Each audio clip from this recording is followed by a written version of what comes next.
Hello everyone, আসসালামু আলাইকুম। সবার কি অবস্থা, কেমন আছেন? আই হোপ সবাই অনেক বেশি ভালো আছেন। আলহামদুলিল্লাহ, আল্লাহর অশেষ রহমতে আমরা অনেক ভালো আছি। এই তো নতুন আরেকটা দিনে নতুন আরেকটা ব্লগ ভিডিও নিয়ে চলে আসলাম। আজকের ভিডিওটা আমি দুপুরের রান্নার দিক থেকে শুরু করলাম। তো দুপুরে আজকে কি রান্না করি অবশ্যই ভিডিওটা দেখলেই আর কি বুঝতে পারবেন। তো যাই হোক, এখানে কতগুলো কাঁঠালের বিচি আর কি ভেজে নিতেছিলাম। এগুলো ভর্তা বানিয়ে নেব।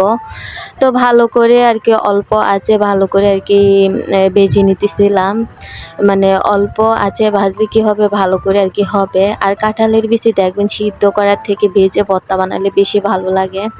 তো ওই কারণেই আমি আর কি সিদ্ধ করে না আর কি এভাবে আর কি তেলে আর কি ভর্তা বানাই। এভাবে আমার কাছে বেশি ভালো লাগে। আর কাঁঠালের বিচি কিন্তু এমনি ভর্তা, তাছাড়া রান্না করলেও কিন্তু যে কোনো তরকারির সাথে দিলেও কিন্তু কাঁঠালের বিচি ভীষণ ভালো লাগে। না, আমার কাছে খুবই ভালো লাগে। তো কাঁঠাল না খেলে কী হবে, কাঁঠালের বিচিটা খুবই পছন্দ করি। তো যাই হোক, এখানে আমি ভাতও বসিয়ে দিছি। আর ভাতটা প্রায় হয়ে গেছে। এখন ভাতটা মাড় গালিয়ে নেব। নেওয়ার পরে আরও কিছু রান্না করব।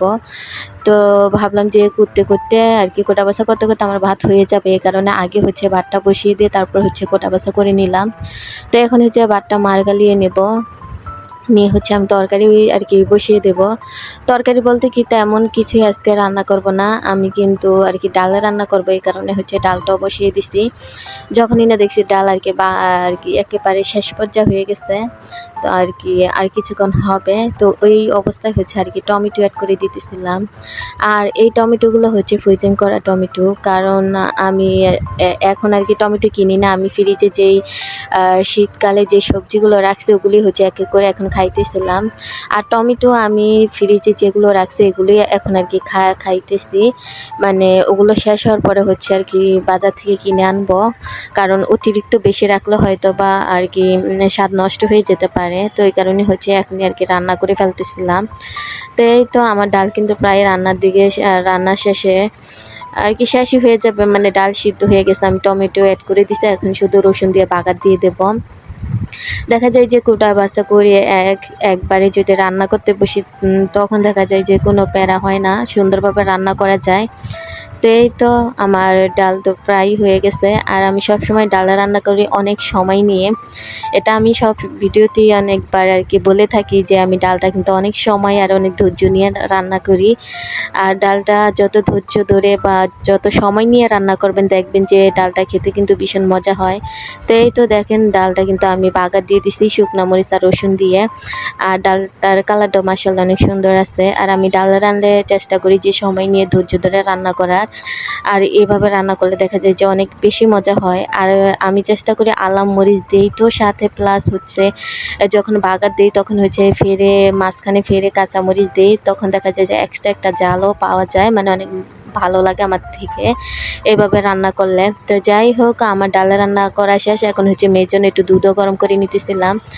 আর প্রতিদিনই চেষ্টা করি একটু একটু দুধ খাওয়ানোর। আর যেহেতু এগুলো দেশের থেকে আনা হয়েছে, দুধ অনেকটা ঘন আর এত ভালো আর কি বলবো, কিন্তু এখানে এই ধরনের দুধ আর কি পাওয়া যায় না। সব পানি টাইপের দুধ, এরকম ফেনা ওঠে না। যখনই না জাল দিবেন দেখবেন যেই দুধটা খাঁটি ওটা কিন্তু ফেনা উঠবে। আর আমরা যে এখান থেকে দুধগুলো রাখি ওগুলো কিন্তু ফেনা ওঠে না, মানে কেমন পানি টাইপের। জাল দিতে দিতে ঘন করতে করতে দেখা যায় যে ঘনই হয় না। আর এটা মানে কিছুক্ষণ জাল দেওয়ার পরেই দেখা যায় যে অনেকটা ঘন হয়ে যায়। তো যাই হোক, দুধের কালারটা অনেকটা আর কি হলুদ টাইপের হয়ে যায়। আর এখানকার দুধ একেবারেই ভালো না, মানে কি আর বলো, শুধু মানে পানি মিশিয়ে দুধ থাকে। 1 গ্লাস যদি দুধ থাকে ওখানে মানে 3 গ্লাস পানি থাকে। তো কিছু করার নেই। এগুলো আর কি আমি এখান থেকে কমই আর কি দুধ কিনি। তো আর কি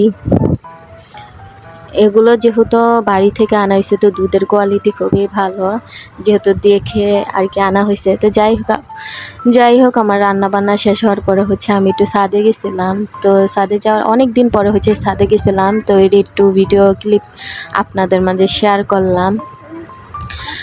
তো মানে অনেক দিনই হয়েছে আসার পরে আর কি ছাদে যাওয়া হয় নাই, তো একটু ছাদে গেলাম। ছাদ থেকে এসে আবার একটু মেয়ের জন্য নুডলসও রান্না করে নিতেছিলাম।